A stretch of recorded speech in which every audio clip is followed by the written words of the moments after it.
Tout d'abord, merci à vous tous d'être présents ce soir. Je vous prie de bien vouloir excuser Monsieur Jean-François Dietrich, le maire de Saint-Jean-Cap-Ferrat, qui avait un rendez-vous qui n'a pas pu décaler. Alors, je suis très heureuse de vous accueillir, frère Richard. Donc, je vais un petit peu lire mon post-bête parce que je l'ai eu il n'y a pas très longtemps, je suis désolée, pour vous introduire. Donc, nous accueillons aujourd'hui frère Richard Beau, qui est, c'est plus facile, oui, tout simplement, dominicain, conseiller conventuel, enseignant, bibliothécaire et égyptologue. Beau palmarès. Par sa vocation, Richard Beau s'appuie naturellement sur l'étude, la contemplation et la vie commune. Ancien professeur d'égyptologie à l'école biblique et archéologique française de Jérusalem, notre invité s'est spécialisé en exégèse du Nouveau et de l'Ancien Testament et depuis quelques années, vous accompagnez les pèlerinages dans les pays bibliques.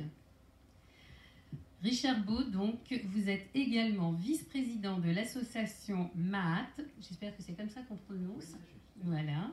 L'objectif de cette association qui a été fondée en 2001 est de favoriser la connaissance de la langue et de la civilisation égyptienne. Énorme programme. Elle tire son nom de la déesse égyptienne de la justice, de l'équilibre, du monde et de la paix, représentée sous les traits d'une femme avec une plume d'autruche sur la tête et symbolise ainsi le maintien de la balance. Son nom, Maat, vient donc de ce hiéroglyphe de la plume d'autruche. Et comme de l'autruche à la chouette, il n'y a qu'une patte, l'oiseau de Minerve posera ce soir son regard sur le temple égyptien dans la religion égyptienne, essayant de nous faire comprendre le sens du culte en déchiffrant les rituels inscrits sur les murs intérieurs et extérieurs des temples à travers la découverte de l'architecture et des innombrables décorations faisant défiler devant nous toutes les divinités de l'Égypte ancienne. Nul doute que ce soir, nous repartirons avec de belles découvertes en votre compagnie. C'est moi qui vous remercie. Et je crois que vous vouliez rajouter quelque chose.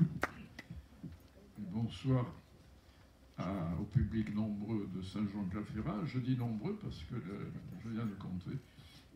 Il y a une quarantaine de personnes et je peux vous dire que les conférences que nous organisons depuis des années à Nice peinent beaucoup à atteindre un tel chiffre. Donc c'est une grande satisfaction, je suppose, pour la municipalité et pour l'AMIC, c'est-à-dire l'association méditerranéenne interdisciplinaire des connaissances, qui est votre partenaire dans ce cycle de conférences, qui est le deuxième dans lequel nous sommes partenaires. Et donc c'est un très grand plaisir de pouvoir, non pas démarrer celui-ci, puisqu'il a déjà démarré avec une autre conférence, mais elle a eu lieu il y a déjà un certain temps, et donc il y a eu un hiatus en quelque sorte, et nous repartons du bon pied. D'ailleurs, dans le superbe dépliant que vous avez fait préparer, tout est précisé en ce qui concerne les futures dates. Donc vous avez tout dit sur notre ami le frère Richard Beau, sauf une chose, c'est que c'est un égyptologue, comme vous l'avez annoncé, mais vous avez oublié de préciser qu'il y a une rumeur qui circule, c'est-à-dire que sur son chevet, il aurait une réplique de l'obélix de Luxor, et tous les soirs, il lirait après les prières. Mais ça, c'est un secret. Il lirait les hiéroglyphes. Il lirait les hiéroglyphes. Bravo. J'apprécie beaucoup le terme obélix de Luxor. C'est pas celui avec Astérix. Voilà. Madame, je vous remercie beaucoup pour votre accueil et tout ce que vous avez dit me touche beaucoup, c'est très gentil. Merci, cher monsieur Nigoul. Voilà, chers amis, je suis très heureux de vous voir ce soir. Est-ce qu'on peut... On éteint? Voilà. Très heureux de vous voir tous ce soir et de vous inviter à ce voyage, car c'est un voyage que nous allons faire à travers l'Égypte ancienne.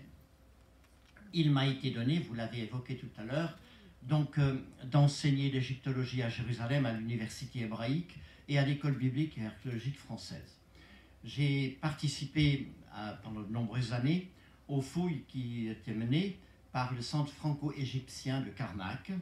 Donc j'étais là-bas chargé d'un temple dont j'ai relevé et traduit les textes, et je vous en parlerai un petit peu au cours de cette conférence de ce soir. Mais qui est plus large, je voudrais ce soir essayer de vous faire comprendre l'importance du temple égyptien, qui n'est pas du tout comparable à nos églises, aux mosquées ou à d'autres édifices religieux, hein, aux synagogues par exemple.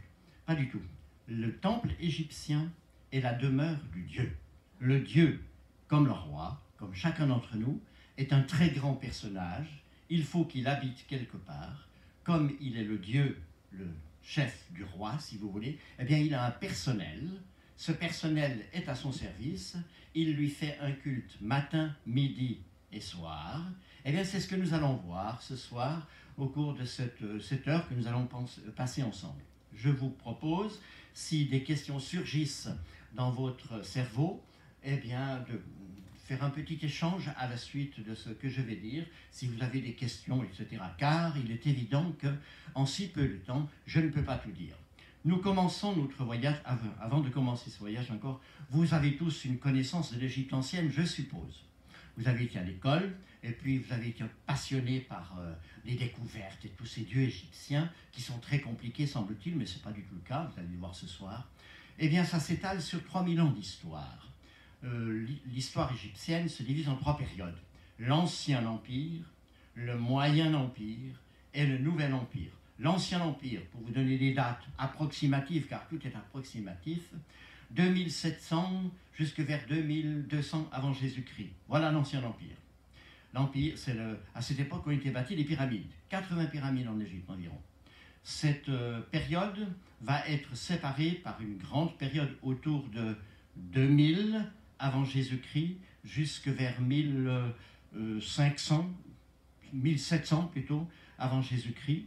Donc ces 2 périodes vont être séparées par une première période intermédiaire. Ensuite, donc, on arrive au Nouvel Empire, 2000 jusque vers 1750 avant Jésus-Christ. Et cette période va être suivie d'une période de révolution causée par des populations extérieures qui viennent, ce qu'on appelle les Apirous qui descendent, ou les Hyksos, c'est le terme grec. Ensuite, ces Hyksos vont être mis à la porte, ce sont des populations étrangères qui se sont établies dans le delta, vont être mis à la porte par un roi qui va fonder une dynastie nouvelle, c'est la 18e dynastie, la grande dynastie dont vous avez pu admirer les tombeaux quand vous êtes allé en Égypte, si vous y êtes allé. C'est donc ce roi-là, Ahmosis, le fondateur de cette dynastie, qui va mettre à la porte ces populations étrangères et fonder une puissante dynastie qui va durer 200 ou 300 ans, qu'on appelle le Nouvel Empire. Ensuite, ce Nouvel Empire qui va durer jusque vers, en gros, mettons 1000 ans avant Jésus-Christ, va être suivi par une période jusqu'à l'époque grecque, une période de répétition. On va répéter, on va réécrire les papyrus des morts, on va réécrire, rebâtir des temples avec les mêmes textes, etc. Et donc à partir de 300 avant Jésus-Christ, une résurrection grâce à Alexandre le Grand qui vient en Égypte en 330 avant Jésus-Christ et qui va, grâce à son dynamisme, faire revivre les temples anciens, ce que nous allons voir. Voilà, ça va comme cadre? Si vous avez des problèmes, vous levez le doigt et puis je répondrai aux questions s'il y en a. Donc avec ce temple-là, encore avant de commencer, il y a 2 sortes de temples dans l'Égypte ancienne. Il y a ce qu'on appelle les temples divins, c'est-à-dire la maison du Dieu. Voilà, vous en avez un exemple devant vous. Et puis les temples qu'on appelle funéraires, qu'on exprime par une expression égyptienne, temple de millions d'années. Ça veut dire quoi? Ça veut dire un temple dans lequel, car les Égyptiens ne veulent pas mourir, comme personne ne veut mourir, les Égyptiens ne veulent pas mourir, donc pour que l'on ne meure pas, ils espèrent qu'on ne meure pas, et pour qu'on ne meure pas, ils font avec le corps, dans le corps, ils font ce qu'on appelle la momification, afin que l'âme du défunt puisse revivre dans l'au-delà. Ce n'est pas le mot résurrection. Le mot résurrection, ça ne va pas pour l'Égypte ancienne. La résurrection, c'est judéo-chrétien. Donc, la momification. Alors, dans cette deuxième série de temples qu'on appelle des temples divins, ou temples de millions d'années, ou temples funéraires. Il se passe d'autres cérémonies comparables néanmoins aux cérémonies qui sont faites dans les temples divins, mais le but est que le roi qui est mort, eh bien, puisse revivre dans l'au-delà. Pour cela, on lui donne à manger matin, midi et soir. Et c'est de tout cela dont je voudrais vous entretenir ce soir. Ça va? Vous êtes là, ça c'est l'introduction. Vous êtes là devant un temple d'époque tardive, qui est le temple de Philae, qui est dédié à la déesse Isis. Nous entrons lentement, on passe à la suivante. La suivante. Voilà, donc ce temple d'Isis que vous avez vu nous donne l'occasion de nous rendre plusieurs centaines de kilomètres vers le nord. Nous étions dans le sud tout à l'heure, à Philae, donc tout près d'Aswan. Nous avons pris l'avion et nous arrivons au Caire. Voilà le musée du Caire, où se trouvait déposé jusqu'à cette année la plus grande partie des monuments funéraires que l'on pouvait visiter, et des stèles également que l'on pouvait voir, dont on pouvait traduire les textes. Ils vont être petit à petit transférés au nouveau musée qui va être construit, ou qui est en train d'être construit, et qui est bientôt terminé, je crois, tout près des pyramides. Donc, nous partons. Voilà, vous avez là une carte qui est extrêmement précise pour notre sujet. Donc, l'Égypte, c'est 2800 km, en tout cas, ou 3000 km de longueur. Cette Égypte se divise en trois parties. Le nord qui est ici, donc qu'on appelle la basse Égypte, en gros, si vous voulez, depuis le Caire qui est ici, vous voyez, jusqu'à la mer Méditerranée.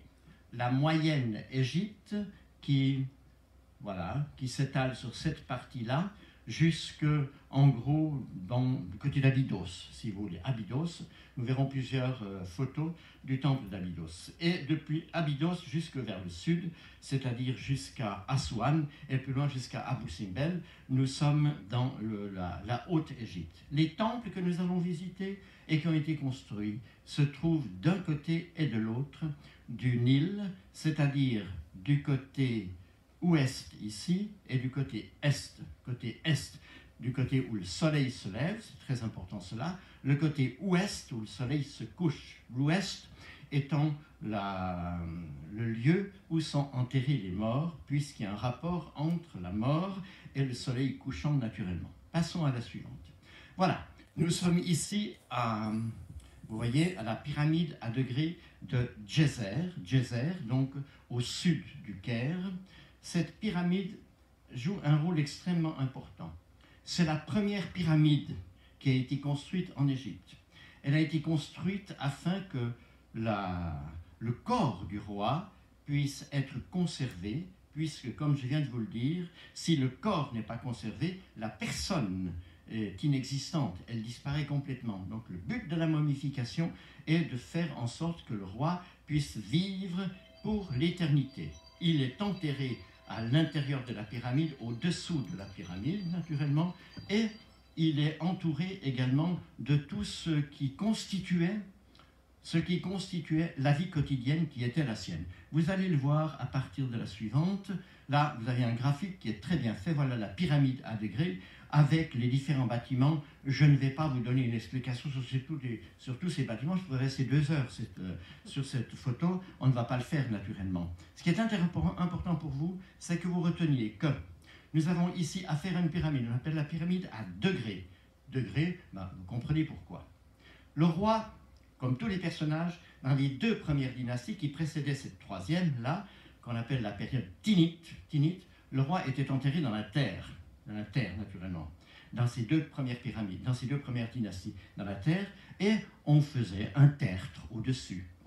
Et puis petit à petit, on a trouvé que finalement pour le roi, un tertre comme une tombe, si vous voulez, le tertre c'est ce qui correspond au premier degré ici. Un tertre, ce n'était pas suffisant pour le roi. Il fallait que ce soit mieux. On en a mis un 2e, un 3e, et un 4e, et un 5e. C'est ce qui a donné la toute première pyramide, la pyramide à degrés. Voilà. Passons. Voilà, vous en avez ici, donc j'en mets plusieurs pour que vous n'oubliez pas l'importance de cette pyramide. Naturellement que vous voyez, cette pyramide, elle était entourée, je vous l'ai dit tout à l'heure, de tout ce qui constituait la vie du roi durant sa vie, avant sa mort, eh bien, il y avait un ensemble de chapelles, etc. Comme dans nos églises, si vous voulez, il y a des petites chapelles, l'église de Notre-Dame, mettons, vous avez la chapelle de Saint-Jules, de Sainte-Honorine, de Saint je ne sais pas quoi, etc. Bon, ici, donc, vous avez également des chapelles pour les différentes divinités égyptiennes. On passe à la suivante. Nous avons ici cette même pyramide, toujours, donc. Mais si j'ai mis cette photo, c'est pour vous montrer l'importance du cobra qui est ici. Le cobra est un terrible serpent, naturellement, qui est très dangereux. Si vous êtes piqué ou mordu par un cobra, vous n'allez pas vivre très longtemps, à moins qu'il y ait un médecin sur place, ce qui est rarement le cas en Égypte. Le cobra est devenu donc un animal, un serpent, qui a été favorisé par la théologie égyptienne. Il figure très souvent sur le front du roi. Donc il prend la défense du roi lorsque le roi est attaqué. Passons.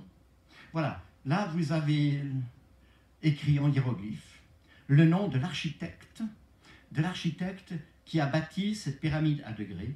La pyramide à degrés, elle était faite pour le roi Djeser. Et ici, vous avez donc le nom de l'architecte. Ça, c'est la lettre I. I. Ils lui ont mis des jambes parce qu'avec des jambes, ça permet de marcher. Et si on met des jambes, ce I signifie également marcher. Mais ici, c'est tout simplement la lettre I. I-M, M, c'est la chouette. Vous voyez comme elle est belle, la chouette. Tout à l'heure, vous avez parlé de l'oiseau de Minerve. Ben voilà, elle est là. Hein.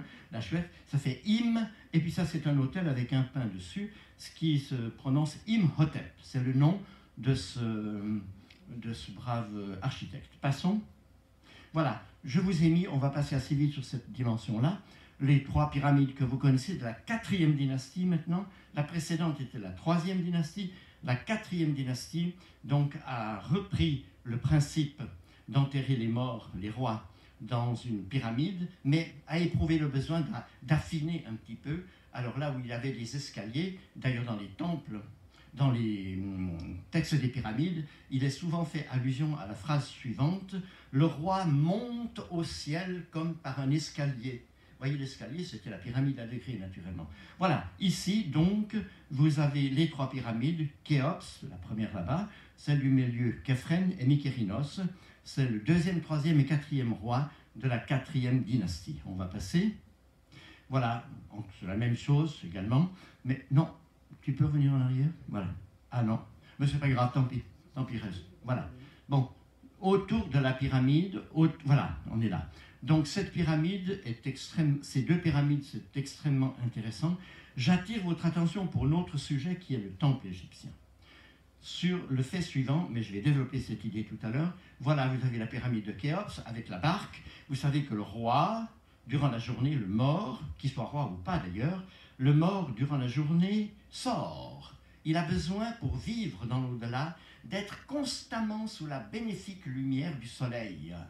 Donc, durant la journée, il sort par un petit trou, d'ailleurs, du serdab, il sort et il voyage dans le ciel sur une barque. C'est la raison pour laquelle, près des pyramides, on a trouvé un certain nombre de barques, dont une a été reconstituée. Elle se trouve dans le petit musée qui est au pied de la grande pyramide là-bas. Bon, tout autour, vous avez des petits tombeaux. Hein, ce sont des tombeaux. Ce sont les grands personnages. Vous voyez, c'est toujours comme ça, qu'on soit en temps d'élection ou pas. Hein, les petits adorateurs du président de la République aiment se faire enterrer le plus près possible de lui. Vous voyez, c'est la même chose. Dans l'Égypte ancienne, eh bien, les grands personnages du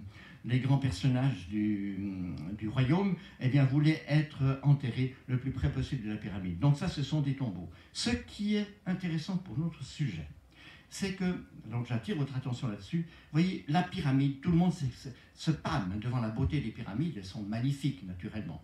Lorsque vous entrez dans ces pyramides, vous êtes absolument impressionné de voir ces énormes pierres qui ont été transportées depuis Assouan, car c'est du granit à l'intérieur. On est absolument émerveillé. Aujourd'hui, on arrive à faire facilement cela parce qu'on a toutes les machines. Mais à cette époque-là, là, on est 2500 ans avant Jésus-Christ, vous vous rendez compte? Donc il a fallu faire un travail formidable. On est absolument en admiration devant le travail qu'ils ont fait. La pyramide n'est qu'un élément de l'ensemble funéraire de l'ensemble funéraire royal de l'ancienne Égypte. J'attire votre attention simplement sur les détails que je vais développer tout à l'heure. Voilà ici la deuxième pyramide, la pyramide de Képhren. Est-ce que vous voyez, à partir de la pyramide de Képhren, devant la pyramide, vous voyez des ruines ici, j'en parlerai, c'est le temple haut. Eh bien, ces ruines sont réunies à un temple bas que nous allons voir et dont je donnerai la signification à partir des images suivantes. Voilà, on regarde, on est monté sur la pyramide, ce qui est absolument interdit maintenant, mais là on est monté sur la pyramide et on voit ces innombrables tombes des grands personnages de l'Empire. On passe. Voilà ici, avant d'entrer dans ce que je viens de vous dire, on regarde au passage, on retourne à Saqqara, et puis on regarde tout près de la pyramide de Djéser. Il y a d'autres tombeaux qui ont une certaine signification, qui vont nous permettre de mieux comprendre ce qu'on va entendre tout à l'heure. Voilà, ça c'est très important. Nous sommes là, retournez donc, près de là vous avez la pyramide de Képhren, de Khéops, la première. Ce qui m'intéresse de vous montrer à partir de là, c'est que nous sommes au pied de la pyramide de Képhren. Ça c'est Khéops, non, ça c'est Khéops, celle-ci. Elle est à l'envers l'image, excusez-moi. Ça c'est Khéops. Passons, on la verra mieux par la suivante. Voilà, ici, très bien. Ce sur quoi je veux attirer votre attention, donc, voilà la pyramide de Khéops et celle de Képhren qui est là. Vous reconnaissez facilement celle de Képhren parce qu'elle a gardé son chapeau d'albâtre, voyez. Elle était recouverte complètement, les pyramides toutes étaient recouvertes d'albâtre blanc, hein. Elle l'a gardé ici. Alors, ce sur quoi j'attire votre attention, nous entrons avec cela dans notre sujet. L'ensemble funéraire royal à l'Ancien Empire se compose de 4 éléments. 4 éléments. Les différentes photos que vous allez voir vont illustrer ces 4 éléments. Premier élément, le roi meurt. On l'amène dans un temple qu'on appelle le temple bas. Il est ici, le temple bas. Qu'est-ce qui se passe dans ce temple bas? On ne sait pas, mais on suppose que c'est peut-être dans ce temple bas qu'était opéré le rituel de la momification du roi. Pour pouvoir vivre dans l'au-delà, il était important qu'il soit momifié. Donc il est possible que ce soit dans ce temple bas que ceci se passait. Ce temple bas était relié à un autre temple par une chaussée d'accès, dont je vous donnerai bientôt la signification. Une chaussée d'accès. Cette chaussée d'accès permettait d'accéder à un temple haut, lequel était appuyé sur la pyramide elle-même. Que se passait-il dans ce temple haut?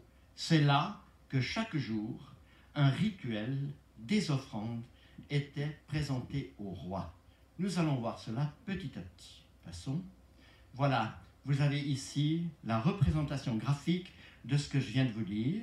Donc, je pars d'en bas, le temple bas, accolé à un temple haut par l'intermédiaire d'une chaussée d'accès, la voyez ici, et puis le temple haut et la pyramide elle-même. La pyramide étant le lieu de l'inhumation. Si l'on veut comprendre quelque chose aux pyramides, il est important d'avoir toujours présent à l'esprit ces 4 éléments. On accédait au temple bas par le Nil, que le roi meurt, mettons, au Caire actuel, si vous n'y avez pas. Le Caire n'existait pas, hein. C'était Héliopolis, Héliopolis ou Memphis. Memphis n'est pas très loin de là. Il y avait donc des bras du Nil, et près du temple bas, il y avait un port qui a été figuré sur cette représentation-là. Passons. Alors, nous entrons maintenant dans le petit à petit. Nous venons de quitter le temple bas. Durant 70 jours, on a procédé à la momification du roi. Je rappelle, la momification n'a qu'un but, faire en sorte que le corps se conserve afin que le roi puisse vivre dans l'au-delà. Car sans corps, on ne peut pas vivre. Bien. Nous accédons donc maintenant lentement, nous montons dans la chaussée, par la chaussée d'accès. Vous allez voir que cette chaussée d'accès était recouverte naturellement. Vous allez voir bientôt. Elle représentait déjà la voûte céleste, nous allons le voir. la voûte céleste dans laquelle, par sa mort, le roi allait pénétrer. Il devenait une étoile. Les étoiles dans le ciel sont les âmes des défunts. Passons. Voilà, nous regardons encore avant de monter. Voyez la chaussée d'accès que vous venez de voir, elle est là. Elle est là. On admire au passage le sphinx qui représente Képhren, qui représente Képhren lui-même, et que les Grecs, quand ils sont arrivés, ont appelé le sphinx, etc. Ça n'a rien à faire avec la mythologie égyptienne d'ailleurs. Il y a un temple qui est dédié au sphinx lui-même, mais qui ne nous intéresse pas ce soir. C'est pourquoi nous passons à la suivante. Voilà, nous allons encore une fois regarder ces deux pyramides, Khéops et Képhren ici, avec le temple bas que vous voyez ici, où s'est opérée la momification. Nous passons. Voilà, ici je vous ai mis un graphique que j'ai fait il y a quelques années, qui me paraît extrêmement important parce que, vous voyez, je ne peux pas tout vous dire naturellement. On accède donc par la chaussée d'accès dont il reste quelques éléments dans la partie du temple. Dans cette partie du temple, il y a des sacristies, si vous voulez, qui représentent des salles dans lesquelles il y a des instruments qui vont servir au culte. Comme dans nos églises, il y a des calices, des patènes, etc. Tout cela. Là, il y avait également tout cela. D'autre part, il y a un certain nombre d'hôtels qui sont ici, où matin, midi et soir, on offrait au roi mort de la nourriture afin qu'il puisse vivre dans l'au-delà. J'entends votre question. Comment le roi mort pouvait-il manger? Eh bien, c'est ça qui est très intéressant. Voilà, qui nous fait entrer dans la spéculation théologique et philosophique des anciens Égyptiens. Chaque élément, vous par exemple qui êtes devant moi, je vois votre corps, mais je ne vois pas votre esprit, chère madame. Je ne le vois pas. Je ne vois pas votre âme. Eh bien, les choses pour les Égyptiens anciens, la salade, les pommes, les animaux, sont comme les humains, composés d'une matière et d'une partie spirituelle. Le roi se nourrissait lorsque le prêtre lui offrait cette nourriture.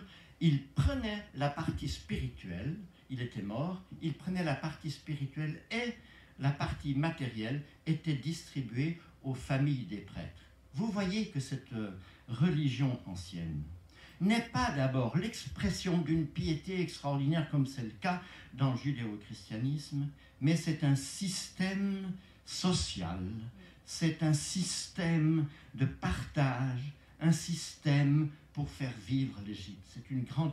Le temple égyptien, qu'il s'agisse de cette période ou ultérieurement, c'est une grande usine qui fait vivre l'Égypte ancienne. Il est évident que la piété individuelle s'est exprimée par là également, mais ce n'est pas l'unique et seul but.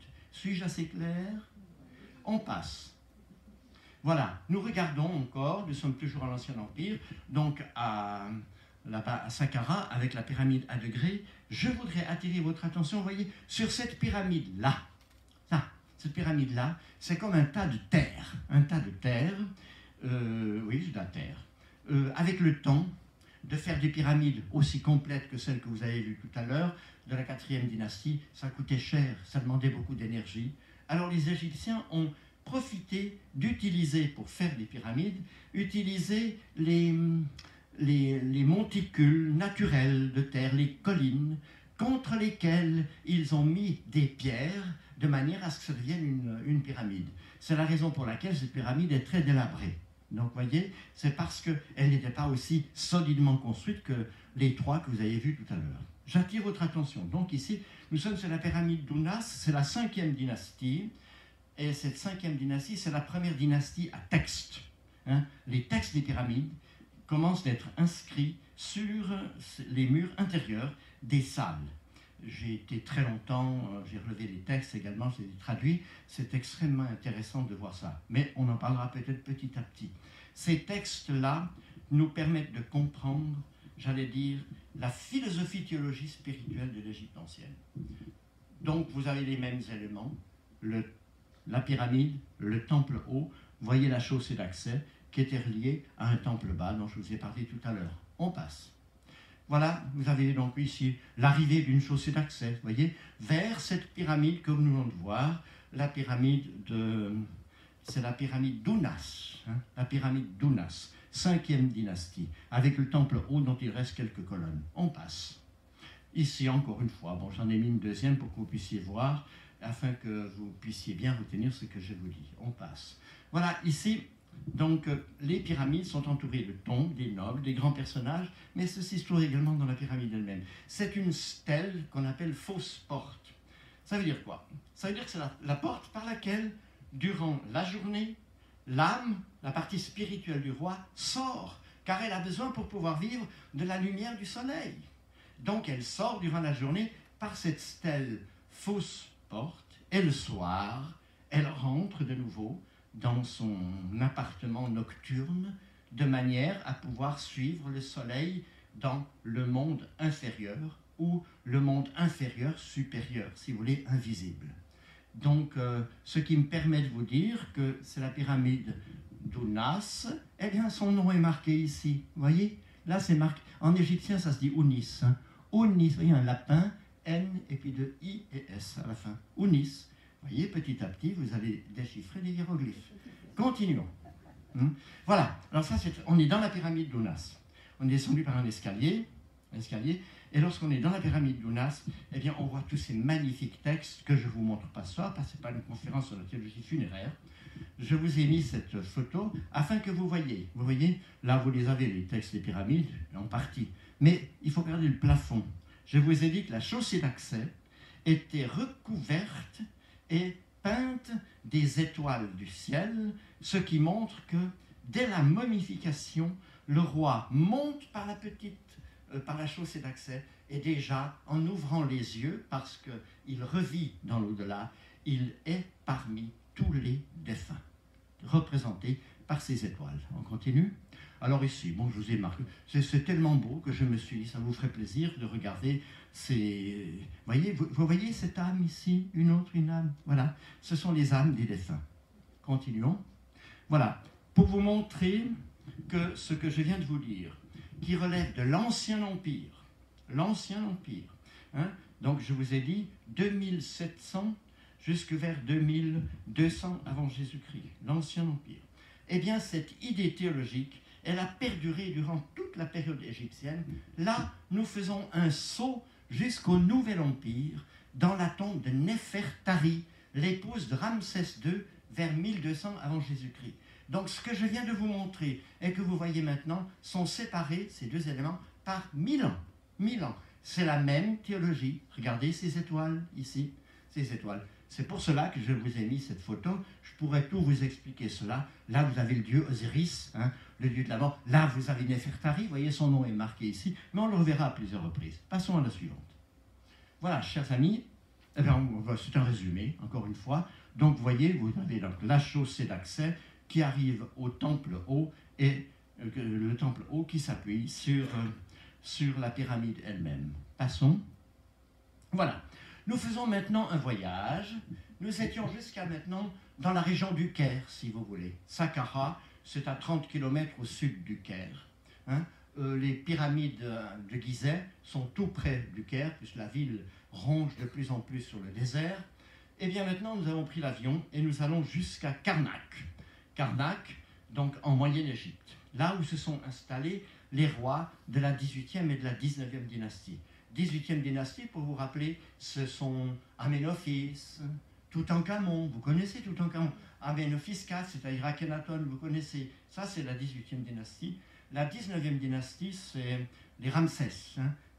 Séti Ier d'abord, Séti II, et puis Ramsès II, le très grand roi, Et bien voilà, à cette époque, on ne bâtit plus de pyramides, parce que ça coûte cher, et parce qu'on n'a pas le temps, et puis peut-être parce qu'il n'y a pas assez de place, etc., je ne sais pas pourquoi.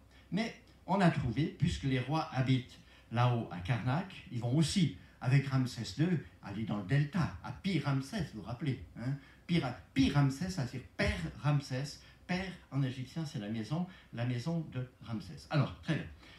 Ils sont là-haut et les architectes se disent impossible de faire des pyramides là, dans ce coin, c'est trop étroit, il n'y a pas de place, et puis on n'a pas le temps.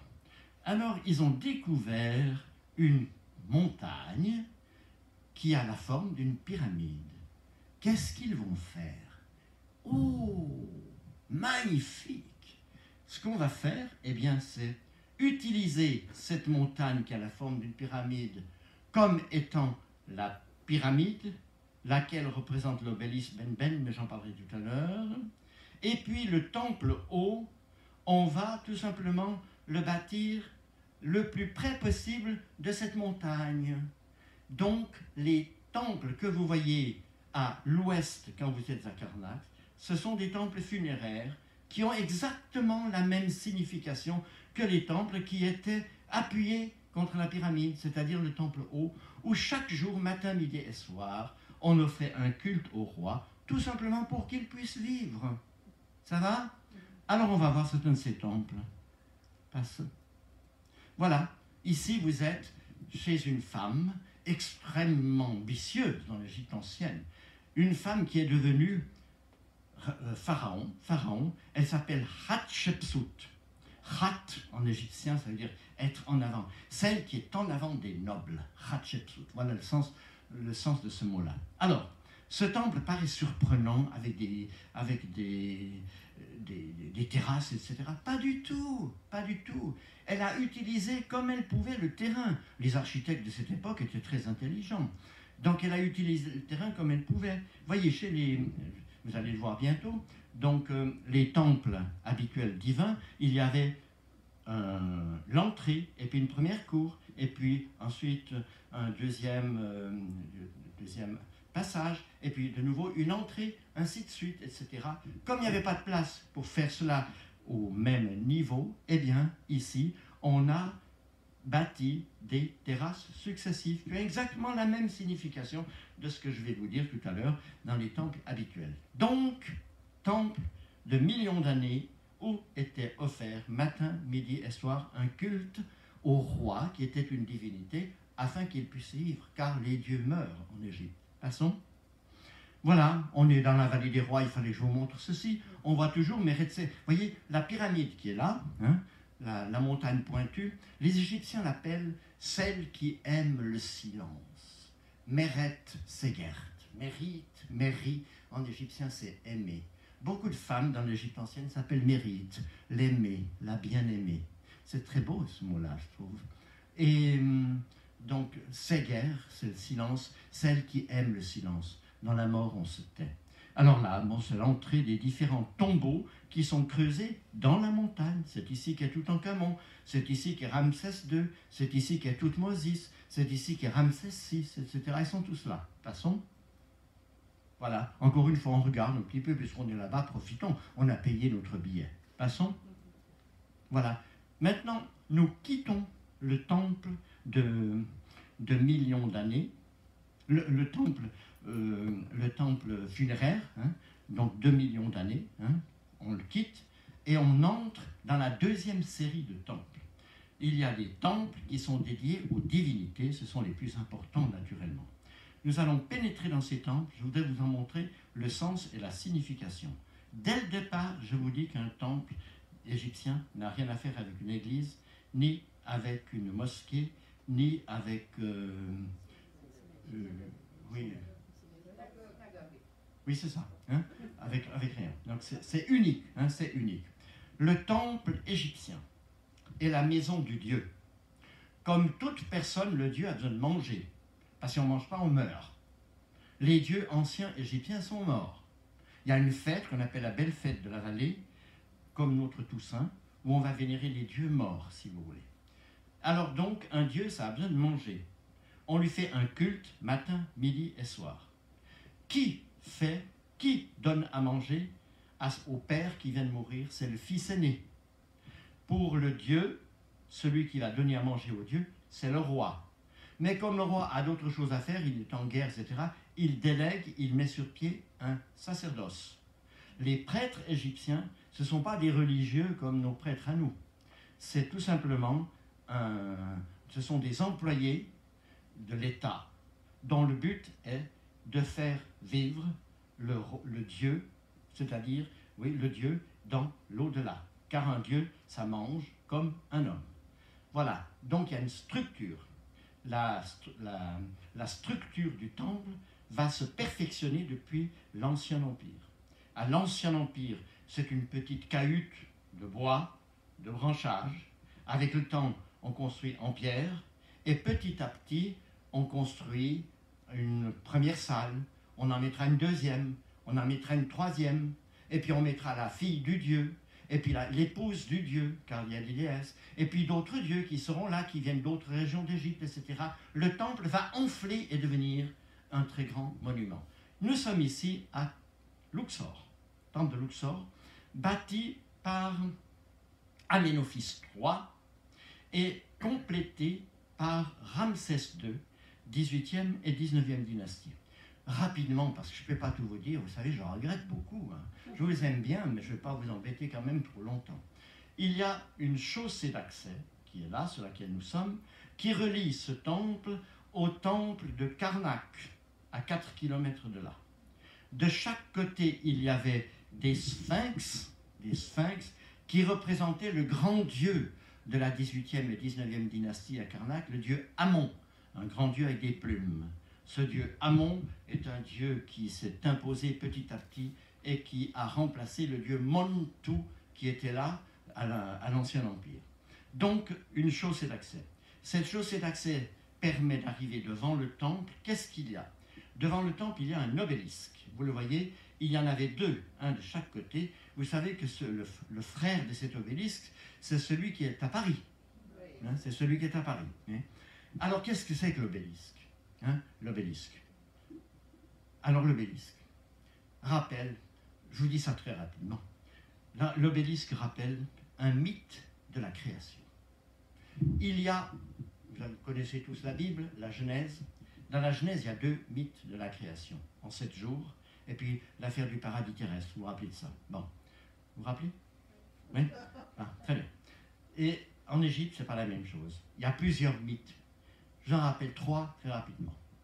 Le mythe de Héliopolis. Héliopolis, c'était la capitale religieuse dans le delta. Là-bas, il y a 9 divinités, Atum, Shut, Tefnut, Geb, Nut, Isis, Osiris, Nephthys et Set. Je vous rappelle maintenant, qui est capable de me rappeler cette litanie? Je vous dis, Atum, Shut, Tefnut, Geb, Nut, hein, Isis, Osiris, Nephthys et Set. Ce sont les 8 dieux primordiaux, les 7 dieux primordiaux qu'on appelle l'Énéade. Hein, l'Énéade, c'est très important. Alors bon, il faudrait que je vous dise beaucoup de choses. À côté de ce mythe, il y a un mythe à Ashmonaïm, Remenu. Remen, en égyptien, ça signifie 8. Dans une autre région, hein, en Moyenne-Égypte, chez le dieu Thoth, il y avait donc un autre mythe pour lequel la création s'exprime de la manière suivante. Eh bien, à l'origine, dans les mares, dans les marécages, il y avait des grenouilles, des serpents, Hu, Hehet, Keku, etc. Ils ont tous des noms bizarroïdes. Ils étaient là. Alors, ils sont tous réunis, et ils ont créé le soleil.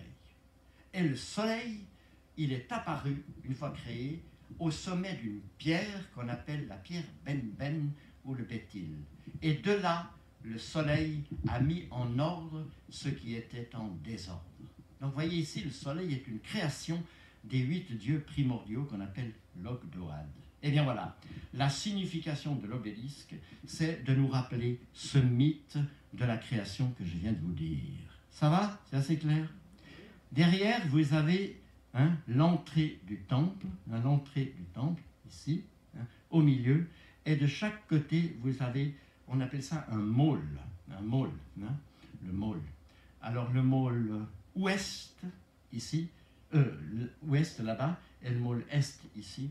Ce môle représente, j'allais dire, celui-ci, la montagne arabique, et ici, celui-là, la montagne libyque, car l'Égypte est entre ces pays.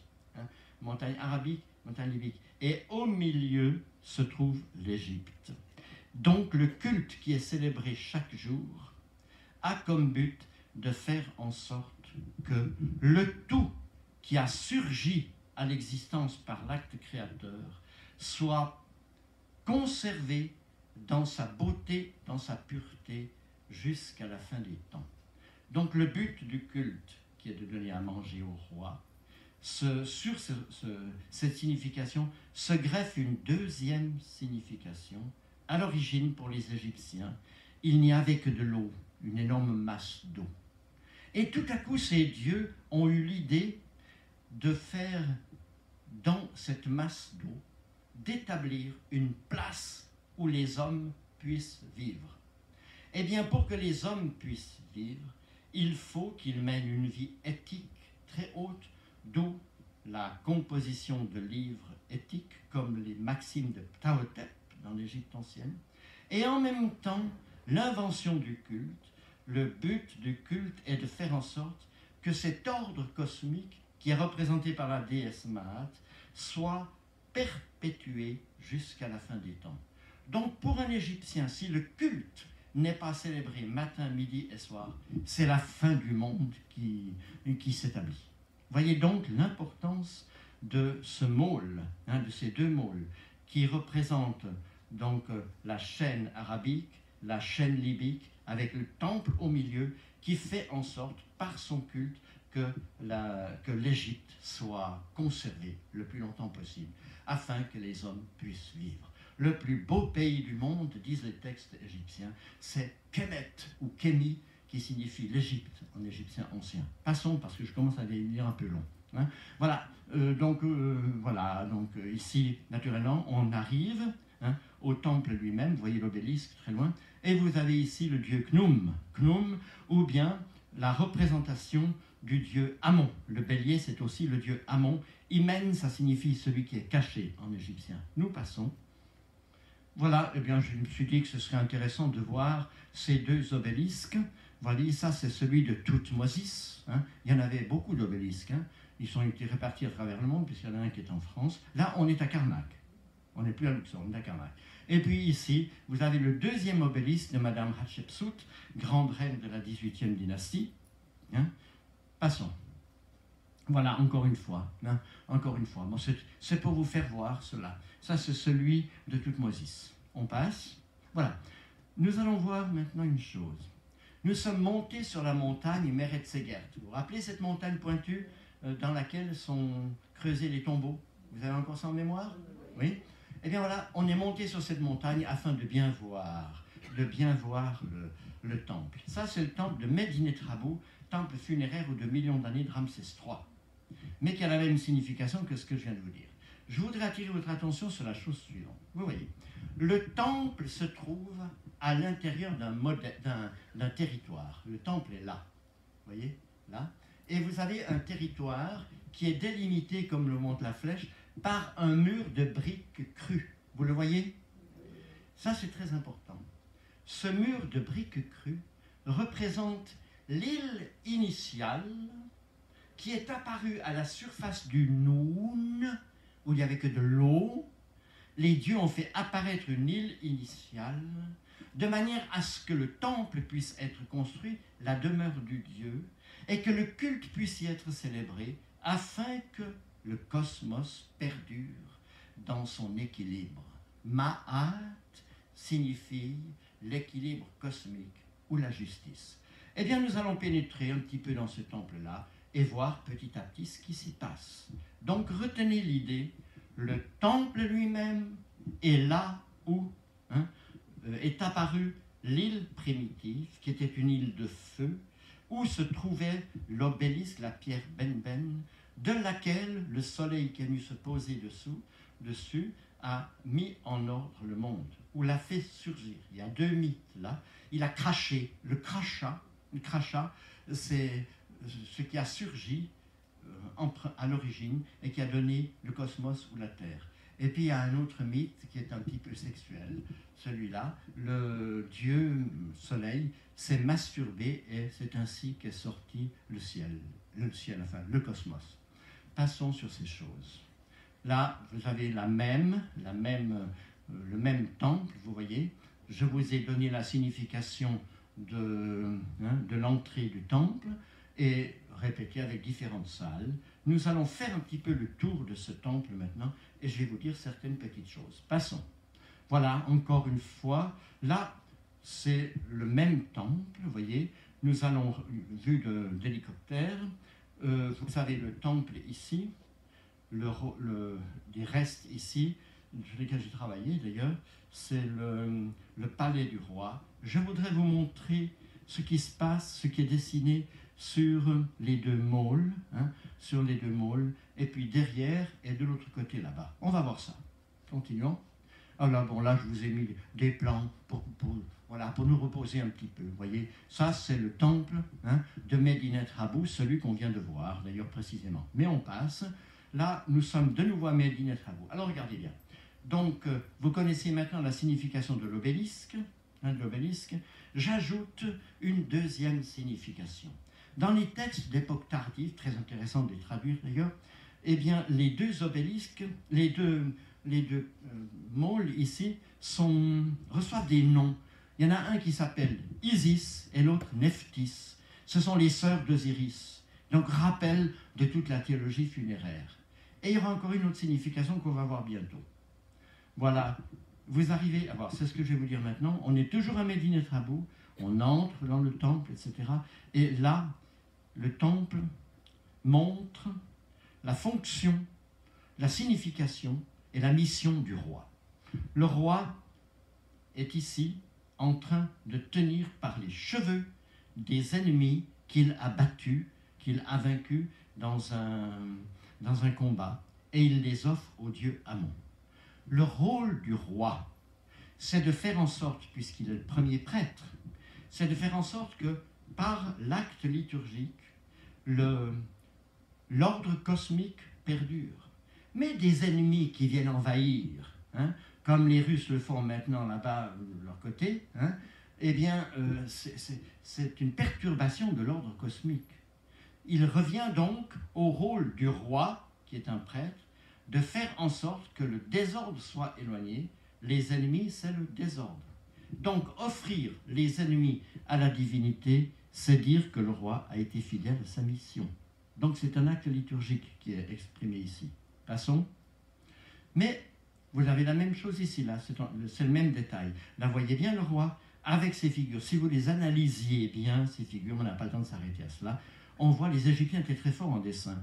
Ils étaient très forts. Vous avez le roi qui les tient par la tête, et toutes les figures des ennemis qui sont offerts au dieu Amon, qui est là, on le reconnaît avec ses deux grandes plumes, et bien toutes les figures représentent des gens d'origine du côté de la Palestine, de la Mésopotamie, etc.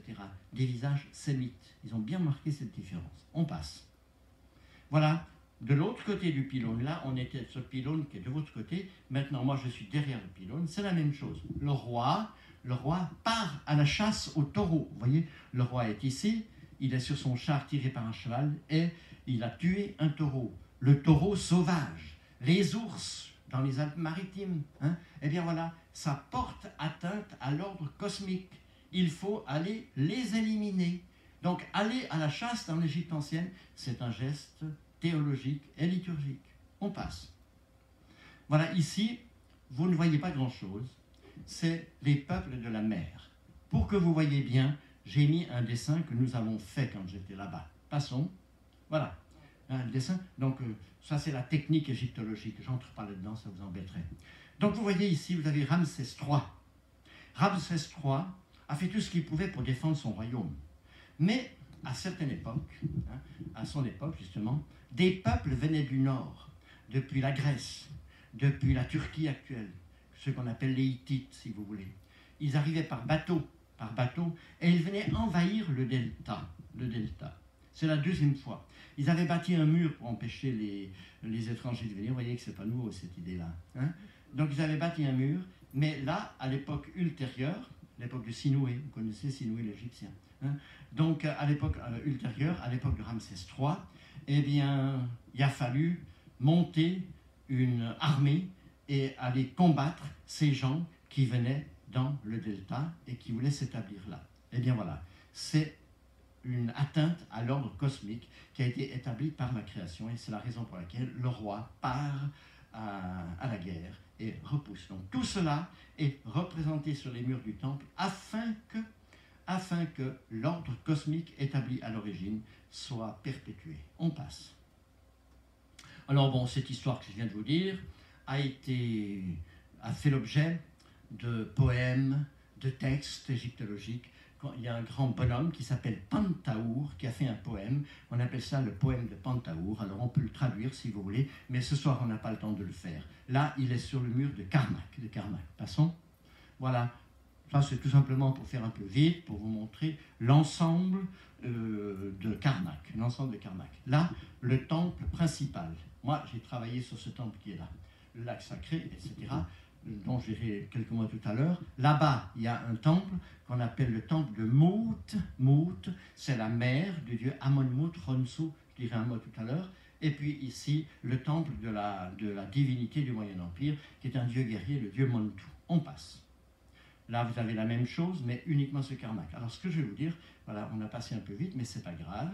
Nous sommes là au temple de Dendara, temple tardif, à partir du 3e siècle avant Jésus-Christ, donc d'époque gréco-romaine, on y entrera bientôt. Ben, nous avons exactement la même structure. C'est ça que je vais vous dire. Ce qui a été fait à l'origine dans l'Égypte ancienne se perpétue jusqu'à la fin. On passe. Voilà, encore le temple de Dendara, vous voyez, avec la salle hypostyle. On verra tout à l'heure les différentes salles. On passe. Voilà, ça c'est la salle hypostyle. Ça c'est un mot grec, hypostyle, la salle qui est faite sous des colonnes. C'est une salle qui est indépendante du temple, elle prend le temple en tenaille.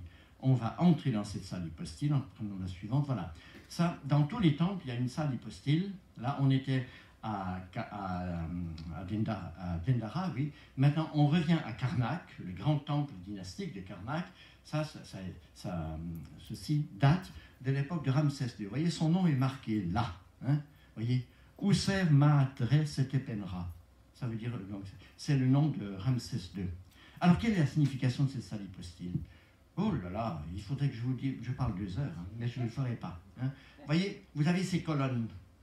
Imaginez que vous êtes dans un marécage, couché par terre dans un marécage. Qu'est-ce que vous voyez? Les tiges de toutes les fleurs, des roseaux, etc., toutes les fleurs. Et bien voilà, c'est le marécage initial. Dans ce marécage initial, la déesse Isis, qui a été meurtrie par le dieu Seth, qui a tué son fils, qui a fait en sorte que son mari, Osiris, soit mis à mort. Elle se trouve, malgré la mort de son mari, enceinte un beau jour de lui. Vous voyez qu'il y a des miracles qui existent. Hein. Et alors, donc, le roi, le dieu Seth, qui a fait ces méchantes choses, savait qu'elle avait mis au monde un fils qui s'appelle Horus. Elle l'a caché dans le marécage de Kédnis. Et bien, toute cette histoire que je viens de vous dire, elle est représentée, entre autres, par la salle hypostyle. On est donc là dans le marécage primitif. On passe. Et voilà, donc là, vous avez, c'est une photo qui a été faite sur la description d'Égypte, hein, par les savants qui ont accompagné le voyage en Égypte, on peut le dire comme ça, l'expédition en Égypte de Napoléon, vous vous rappelez. Alors, vous voyez, ce qui est très intéressant et important, vous êtes vraiment dans le marécage primitif. Vous voyez, ces colonnes-là représentent vraiment des roseaux. Vous voyez, les aspects floraux qui sont dessinés sur la colonne. On passe. Voilà, là, on a une salle hypostyle. On est à Dendara, donc plusieurs centaines d'années plus tard, et bien c'est toujours la même structure, avec des colonnes. Ici, alors, ce sont des colonnes hathoriques, puisque la déesse Hathor. On passe. Voilà, alors, ça, soyez très attentifs, parce que c'est très intéressant, ça. Vous voyez, le temple égyptien, il est censé être construit dans la montagne. Vous voyez, Meret Segert, il est creusé dans la montagne. Alors, vous voyez, le dieu se trouve dans un naos que nous allons voir tout à l'heure, dans la petite chapelle qui est à l'intérieur, qui s'appelle également le naos. Ce naos est précédé de différentes salles, dont le plafond s'abaisse depuis la première, s'abaisse, et dont le sol monte de quelques centimètres. C'est au fond de la montagne qu'est caché le Dieu dans sa divinité, et où lui est offert matin, midi et soir ce culte dont je vous ai parlé. Passons. Voilà. quelques aspects du culte. On ne va pas s'arrêter trop longtemps, on n'a pas le temps. Vous voyez ici, vous avez la déesse Hathor, avec ses colonnes, avec ses cornes, et puis le soleil qui s'échappe. Derrière, vous avez le dieu Horus, son fils, et puis le roi qui lui offre. Alors on donne à manger, beaucoup de choses. Il a besoin de manger, ce dieu. C'est toujours comme ça, les déesses, ça peut manger. Ah, c'est horrible. Ça mange, mais ils prennent que la partie spirituelle, comme je vous ai dit, et tout le reste est distribué au clergé. Vous voyez, c'est un ordre social. Passons. Voilà, je vous montre, là, on a le naos, c'est-à-dire la chapelle dans laquelle va se trouver le tabernacle, qui porte aussi le nom de naos en grec. En égyptien, ça se dit car. Passons. Voilà, alors c'est quelques éléments du culte. Là, c'est très intéressant. Vous voyez ici, vous avez la déesse Nephthys, vous la reconnaissez, son nom est marqué là. Ici, vous avez la déesse Isis, qui tient la déesse Maat, l'ordre cosmique. Et sur l'instrument se trouve le corps du dieu Osiris, qui a été tué par le dieu Seth, jeté à la mer, le cercueil a été jeté à la mer, il est mort, etc.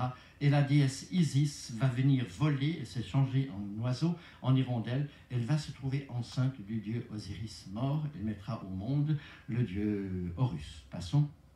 Voilà, ça, tout à l'heure, je vais expliquer.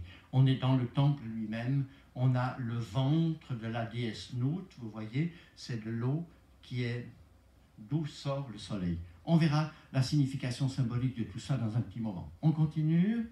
Voilà, là c'est la même chose, le soleil, c'est le soleil qui est avalé, mais je vous dirai tout ça afin de ne pas me répéter tout à l'heure dans une photo qui est plus claire. Voilà, passons. Voilà, ici, nous avons un temple qui fonctionne avec le temple de Dendara, c'est le temple d'Edfu, dans lequel nous pourrons entrer, mais la signification est la même que celle que je viens de vous dire. Néanmoins, j'attire votre attention, voilà, c'est très bien celle-ci, j'attire votre attention sur le fait suivant. Vous voyez, vous avez ici, donc, l'entrée, l'entrée, avec les deux pylônes, ce que j'appelais le môle tout à l'heure, le pylône, qui donne sur une cour intérieure. Après, on entre dans le temple. Alors, regardez bien, vous avez le mur de briques crues qui délimite le domaine. Après, vous avez un mur de briques, un mur de pierre normal, et encore un autre, et parfois un troisième. La statue du dieu est comparable au mort. Le mort, il est mis dans un cercueil. Souvenez-vous de Toutankhamon. Il est mis dans un cercueil. Ce cercueil est mis dans un autre cercueil, et le troisième cercueil jusqu'à un quatrième et cinquième cercueil. Vous vous rappelez de tout ça, vous l'avez vu. Eh bien, le temple égyptien est construit sur cette structure-là. Le culte qui va être célébré matin, midi et soir est un culte comparable au culte du défunt afin qu'il puisse vivre dans l'au-delà. On passe. Voilà, on est ici à Edfu, vous voyez, avec la représentation du dieu qui est là, le dieu Horus, etc. On passe. Et ici, ben là c'est magnifique. Là, c'est magnifique. Donc, vous avez l'enfilade des salles qui ont tout un nom, mais je le dirai tout à l'heure. Donc, l'enfilade des salles jusqu'au naos qui est mis ici tout simplement pour les touristes. Ce naos, il devait être de côté. Mais c'est plus beau pour les touristes qu'on montre comme ça. Alors on a arrangé la civilisation ancienne à l'esprit touristique du XXe siècle, au XXIe. On passe. Voilà. Alors vous voyez, donc j'illustre par cette photo ce que je vous ai dit tout à l'heure. Le mur de briques crues que l'on ne voit pas.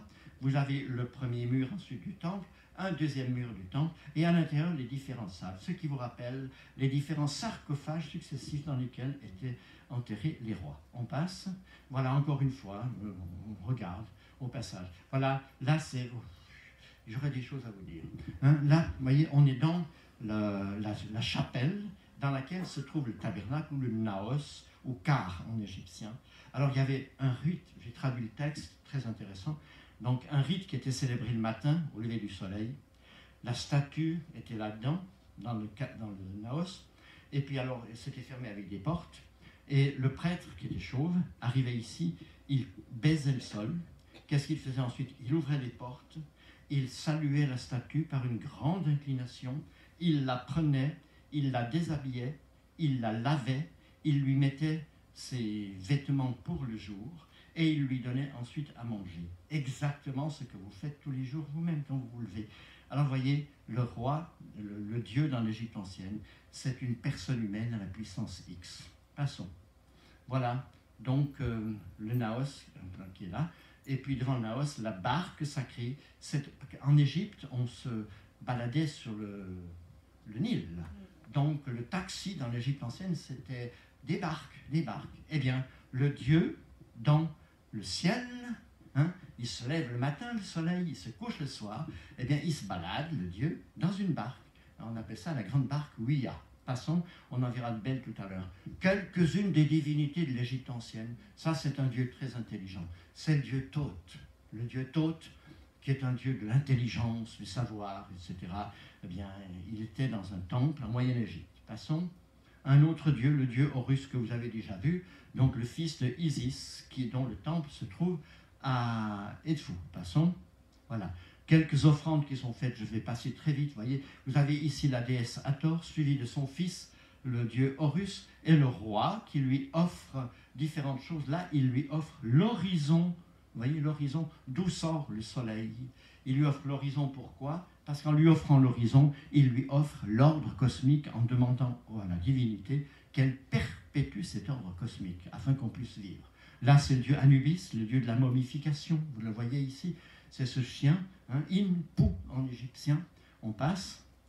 Et là, vous avez encore une fois, là, vous avez la beauté du dieu Osiris, le dieu Osiris qui est devenu, par le petit mythe que j'ai rappelé tout à l'heure, qui est devenu le dieu des morts, justement. Là, chaque jour, on lui donne à manger, vous le voyez, on lui donne à manger. Ah, on est revenu en arrière, donc le dieu Osiris avec le dieu Anubis et derrière le dieu Horus. Horus, on passe, on donne à manger, comme je vous ai dit, le roi est ici, vous voyez, Neb Maatre, ici, vous voyez, on lit à l'envers ici, Neb Maatre, donc Seigneur, Ré est le Seigneur de la Maat, de l'ordre cosmique.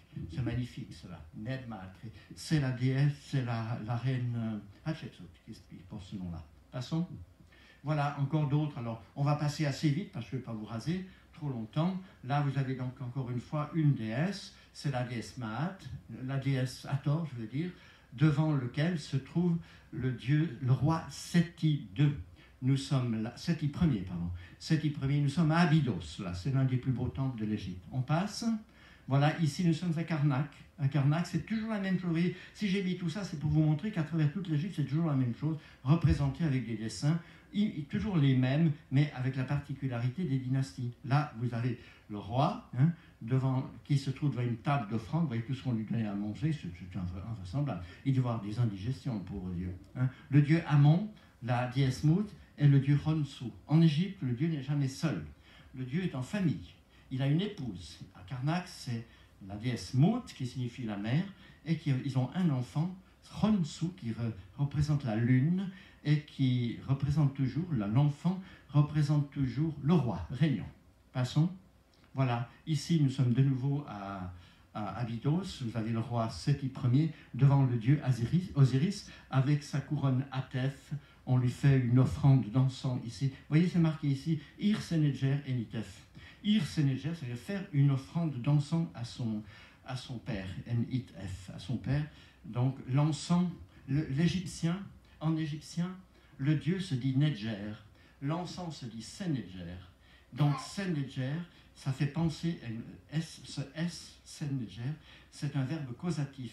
On rend le Dieu, en lui offrant de l'encens, beaucoup plus divin qu'il n'est. Donc il y a des degrés dans l'être divin. On passe. Voilà, on est toujours à Abydos ici. Donc vous avez le roi qui offre ici à la divinité de la nourriture, avec le pilier d'Osiris qui signifie c'est ferme, enfin ce qui dure avec fermeté. Passons. Voilà, on est toujours là, c'est très important. Vous avez la déesse Maat ici, vous voyez son nom est marqué là, la déesse Maat, devant lequel se trouve le roi Séti Ier, qui reçoit la vie de la déesse. Donc le roi dans l'Égypte ancienne, il est vraiment il est de nature divine. il est de nature divine. Le roi est Dieu, bien qu'il meure. On passe. Voilà, on a toujours la même chose, des tas d'offrandes, mais je n'ai pas le temps de tout vous dire parce que ce serait trop long. Vous avez toujours le roi avec une autre sorte d'encens devant le dieu Ammon. Ici, on le reconnaît par ces deux grandes plumes. On passe, oui, toujours la même chose ici. On va passer à la suivante. Voilà, encore ici, vous avez le roi qui est devant le dieu Osiris, on le reconnaît avec sa plume, sa couronne. Ici, la déesse Isis avec la chaise, et là, c'est un autre tableau d'offrande qu'on ne voit qu'à moitié. Allons-y, voilà. Encore ici, vous voyez, je vous en ai mis plusieurs pour que vous voyez, que vous fassiez un petit tour, mais à la longue, on regarde sans avoir d'explication, parce que ce serait trop long. On continue. Ah, voilà, là, j'aurais voulu... Tu peux revenir en arrière ? Voilà, là c'est très important, vous voyez, très important. Enfin, une représentation à Abydos de la barque sacrée, de la barque sur laquelle voyage sur le Nil le dieu, parce que parfois il sort de son temple pour aller rendre visite dans un autre temple, et cette fête s'appelle la fête de la bonne réunion. On passe. Voilà, encore, voilà, on va continuer. Voilà, là, je voudrais vraiment attirer votre attention, c'est intéressant. Nous sommes au temple de Dendara, ici, dans une petite salle qui s'appelle la salle pure, Wabit en égyptien. Nous allons monter ces escaliers et pénétrer dans la salle suivante. Vas-y. Voilà, regardez, ça c'est le plafond. Ça c'est très intéressant. C'est une représentation du temple. Vous voyez, le temple se trouve sur l'île primitive. Alors, l'île primitive est représentée de la manière suivante.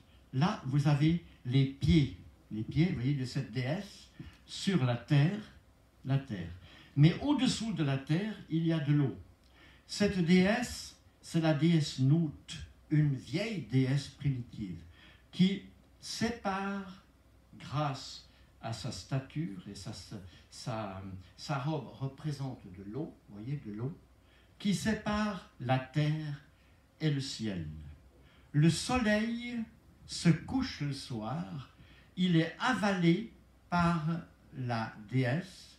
Le soleil va voyager dans le corps de la déesse, on verra ça, il y a une image qui nous montrera, le corps de la déesse pendant les 12 heures, et il est mis au monde, ce soleil, par la déesse qui illumine le temple qui est représenté sur l'horizon primitif par la tête de cette vache qui représente la déesse Hathor. Voyez, c'est l'ordre cosmique, encore une fois, qui est conservé. On continue. Voilà, on va monter sur le toit pour célébrer une fête par un escalier en colimaçon. Vas-y. On est toujours dans cet escalier en colimaçon. Les prêtres sont là, vous voyez, ils portent des naos, etc. On continue. On monte encore sur le toit, on monte encore, vas-y. Voilà, on est sur le toit ici. Et là, il y a des cérémonies qui mériteraient une conférence de 3 heures dans une série de chapelles qui sont là, qui se célèbrent pour une fête qu'on appelle la fête d'Osiris au mois de Koyak. Le dieu Osiris a été coupé en petits morceaux par le dieu Seth, qu'il a trouvé donc dans le marécage du Kémis, et Madame Isis a réussi à retrouver tous les morceaux de son mari, sauf un seul, et vous vous imaginez lequel, naturellement, qui a été mangé par un poisson, c'est son phallus, qui a été mangé par un poisson, c'est terrible ça. Et alors, donc, on célèbre une fête chaque année, la fête d'Osiris au mois de Koyak, pour montrer comment, grâce à la persévérance de la reine Isis, le dieu Osiris est devenu le premier des Occidentaux, c'est-à-dire le premier des morts. Eh bien, c'est dans ces chapelles que cela a été célébré, avec beaucoup de détails, mais on passe. Voilà, on regarde, une fois, on est de côté, l'entrée de la chapelle est là, on passe. Voilà, donc ça, vous ne voyez pas grand-chose là, mais c'est l'illustration de ce que je vous ai dit tout à l'heure. Voyez, vous avez un lit funéraire sur lequel le corps du dieu Osiris se trouve déposé, il a été recollé, et puis au-dessus, un oiseau, c'est la déesse Isis qui va se trouver enceinte de lui et qui mettra au monde son fils Horus. On passe. Alors, puisque la fête est célébrée, c'est ici le zodiaque de Dendara, donc la fête d'Osiris au mois de Koyak a été célébrée, l'ordre cosmique est sauvé. Il est représenté par ce ciel égyptien. On continue. Là, vous avez le détail de ce ciel égyptien. Alors, il y a une égyptologue qui s'appelle Sylvie Coville qui a beaucoup étudié cette question-là. Si ça vous intéresse, je vous renvoie à son livre. On continue. Voilà. Ici, on regarde du temple, on voit un temple en bas, un temple à côté du grand temple. C'est le temple de la déesse Isis, It-10, ça s'appelle. On continue. Voilà, de chaque côté, donc on voit encore une fois ces différentes salles dans lesquelles on pourrait entrer, mais on n'a pas le temps ce soir pour célébrer cette fête d'Osiris au mois de Khoiak. Une autre fête, c'est la fête du Nouvel An, qui est très importante. La procession que nous avons prise, qui montait par l'escalier en colimaçon, arrive dans ce kiosque-là. Hein. Le kiosque était recouvert d'un voile, et les prêtres arrivaient donc, on les a vus monter tout à l'heure, arrivaient avec la statue de la divinité. Le matin, lorsque le soleil se levait, eh bien, les premiers rayons venaient frapper la statue et qui se remplissait de cette énergie divine et de cette force divine. Et finalement, l'ordre cosmique et le culte pouvaient être célébrés. Pendant une année, on était sûr que tout allait bien se passer. On continue. Voilà, donc on va sortir maintenant de ce kiosque. On est descendu, puisque la fête a été célébrée, dans les sacristies qui se trouvent sous le temple. On appelle ça des cryptes. Alors, il se passe, c'est des cryptes. On mettait les différents éléments, vous voyez, ils sont là, ces différents éléments, ils étaient déposés là, mais ils sont dessinés sur les murs, on passe encore. Voilà, alors vous avez ici un collier, vous voyez le collier Ousser.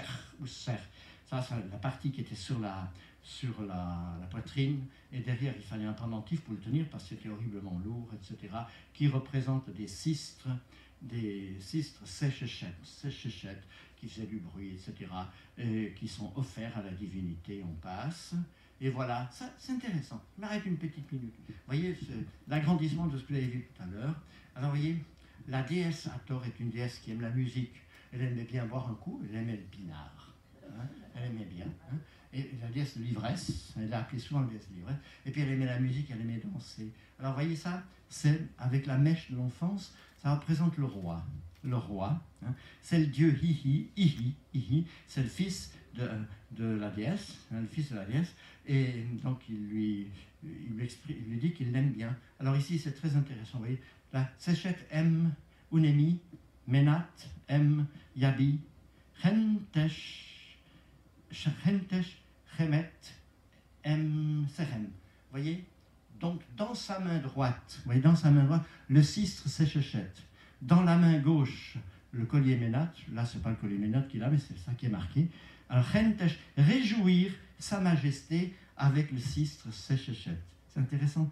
Donc, vous voyez, durant la nuit, alors que les objets sont déposés dans les cryptes, dans leur sacristie, eh bien, le culte continue, grâce aux images, d'être célébré. Ceci contribue à faire que l'ordre cosmique dure pour l'éternité. Je parle depuis combien de temps? Ah oui, depuis un moment, je vais m'arrêter là.